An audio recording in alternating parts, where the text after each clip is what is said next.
So with Digimon Story Time Stranger just around the corner, only 2 weeks from release, and after having looked into Agiomon and his forms in the previous video, I figured it was high time to look into the next group of Digimon that is going to be of great importance in this upcoming game. The Olympus XII. The Olympus XII are a group of 12 mega level Digimon inspired by the Roman gods of the same name.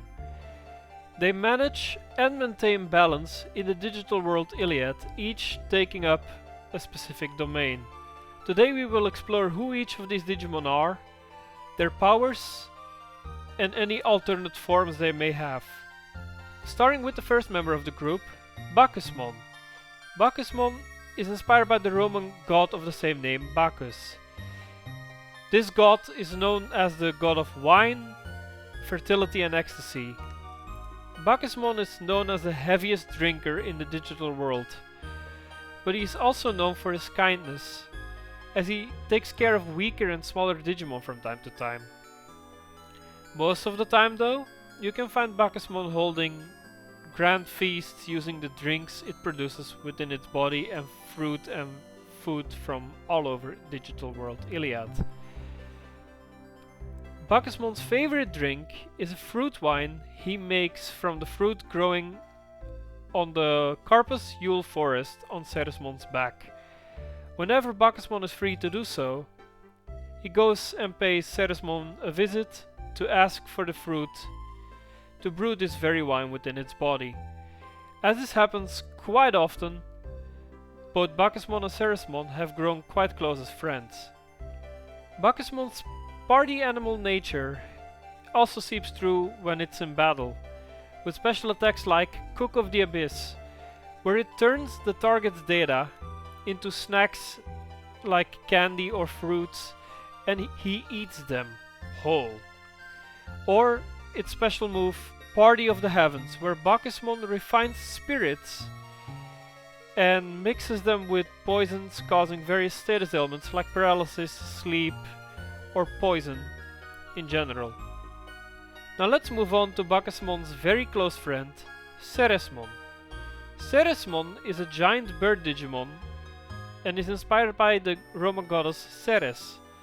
This Digimon grows the world's best fruit and plants on its back in the Carpus Yule forest, its body in flight resembling a giant floating island.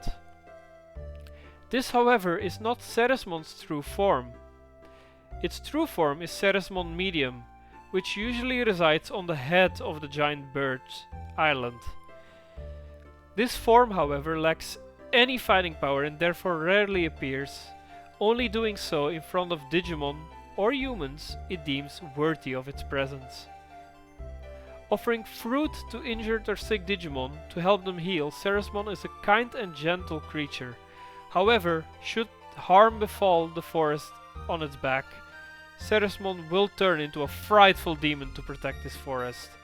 Using special attacks like Island Freefall, where Ceresmon slams into its foes, creating a massive shockwave that is capable of leveling mountains, or Burning Bloodshell, where Ceresmon spits out giant balls of magma that scorch the land it touches.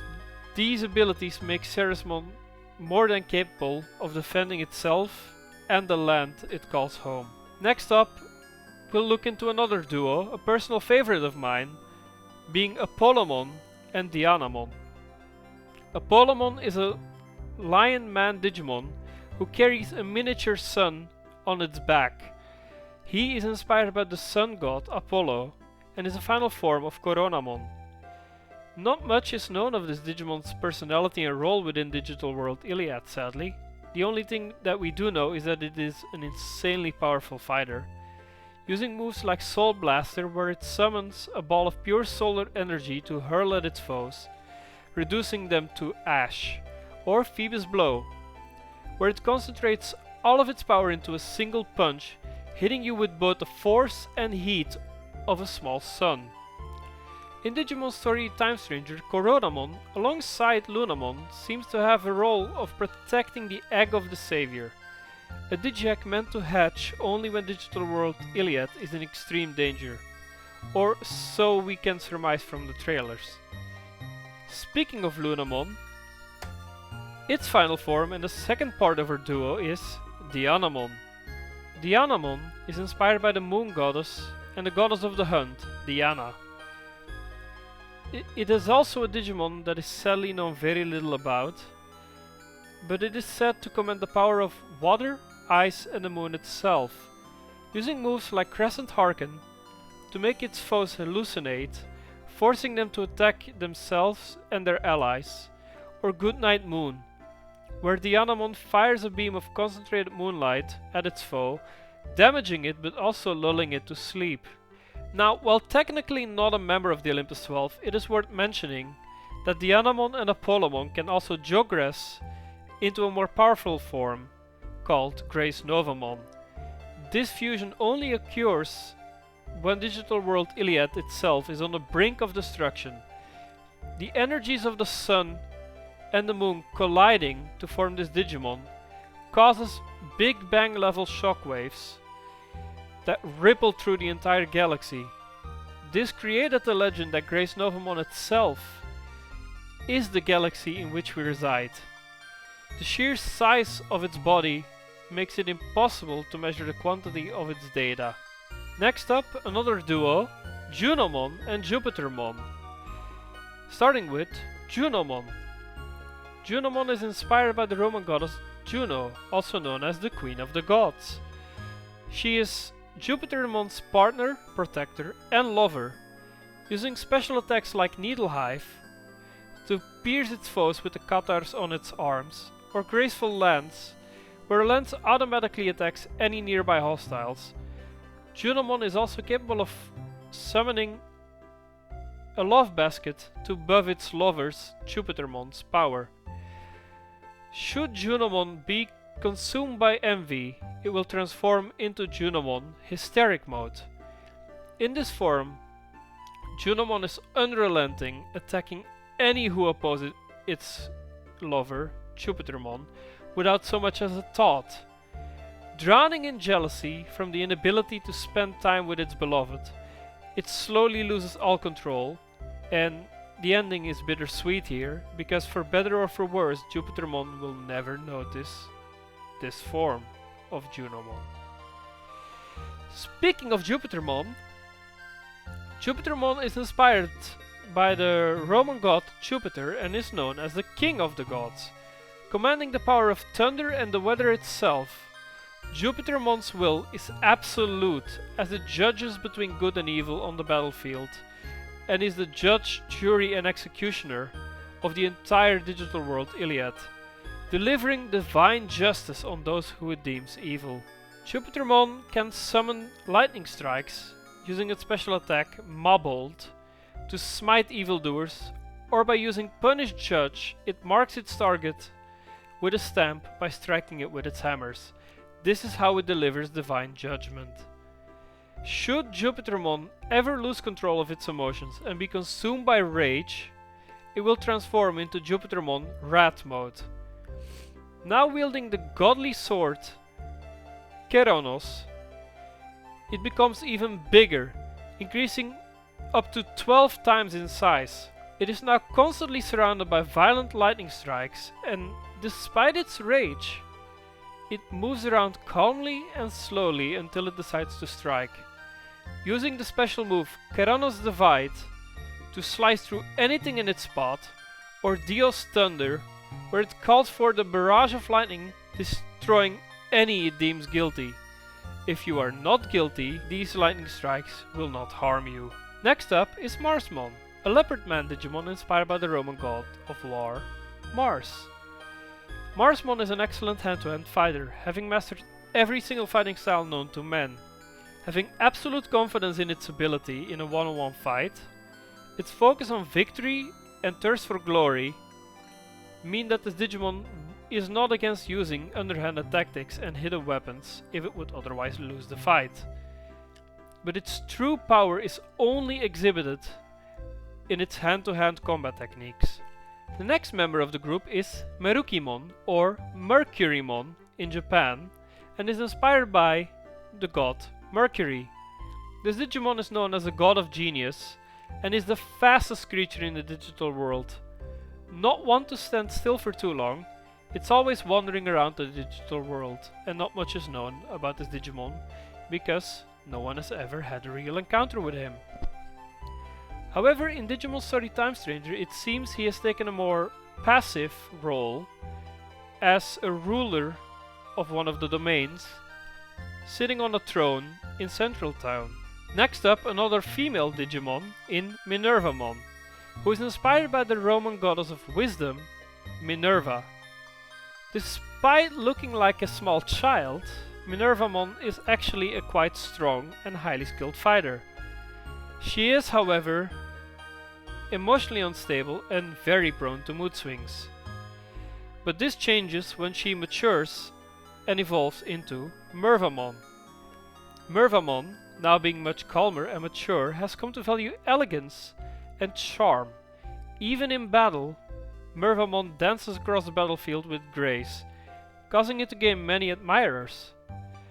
While wielding its greatsword, Olympia Kai, it slashes through foes with ease, and by extending its left arm, using the ability known as Night Stalker, it hunts down its foe and swallows them whole. Next up, the god of the seas, Neptunemon, inspired by, of course, the Roman god Neptune. Governing the seas of Digital World Iliad and ruling over all aquatic type Digimon from its abyss sanctuary, located at the depths of the ocean trenches, this Digimon excels at mobility and swimming speed, despite of its size. Not much is known about its personality, as very few have seen this Digimon due to the pressure of the depths in which it resides. Next up, a Digimon we know a little bit more about, the Digimon known as Venusmon, inspired by the Roman goddess of love, Venus. Wherever this Digimon goes, life blossoms. Even in the most desolate wastelands, plants will grow. Worshipped for purity and her beauty, Venusmon constantly wears a blindfold. This allows it to witness the world solely through its mind's eye. This allows Venusmon to see through all deceits and all lies. By hiding its eyes this way though, it also suppresses its aura of glamour, limiting the amount of Digimon who would fall at its feet and swoon for it. This reflects in battle as well, where Venusmon takes a more passive role by using its charm and beauty to quell the enemy's lust for battle, or by making them swoon for her. Moving on to the final member of the Olympus XII, Vulcanusmon. Inspired by the Roman god, Vulcanus. This Digimon sadly is often forgotten even by Bandai, having no outings in the card game, but that might change very soon, and only appearing in Digimon Heroes / Crusaders years ago up until recently, where he got added to Digimon New Century.